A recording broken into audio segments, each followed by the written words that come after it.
আপনি কি এমন জিনিস হয়ে গেছেন? এক খালি সোশ্যাল মিডিয়াতে ভাইরাল হয়ে আপনার এবি পার্টিতে যে কজন লোক হয় তার চেয়ে বেশি লোক ডিজে পার্টিতে হয়। আমি গ্যারান্টি দিয়ে বললাম, সোনারগাঁ হোটেল বৃহস্পতিবার দিন ডিজে পার্টি হয়, সেখানে এর চেয়ে বেশি লোক হয়। যান খোঁজ না দেখেন।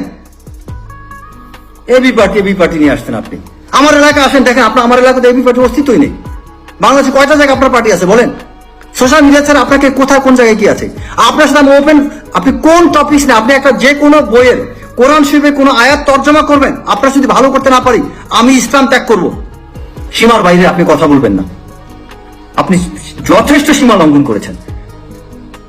আপনার কথা জুলুম হচ্ছে সেনাবাহিনীর প্রতি, সেনা কর্মকর্তাদের প্রতি আপনি মারাত্মক রকম জুলুম করছেন। স্টপ অল দিস ননসেন্স, এগুলো বন্ধ করেন আপনি। আমি যদি সত্যি কথা এই মুহূর্তে, আমার যদি সত্যি কথা, আমি যে পুলিশ অফিসার হইতাম বা কোনো থানার দায়িত্বে থাকতাম, আপনাকে ম্যানেজ করতাম। কারণ আপনি পরিস্থিতি খারাপ করছেন, আইন শৃঙ্খলা পরিস্থিতি অবস্থা অবনতি ঘটাচ্ছেন আপনি।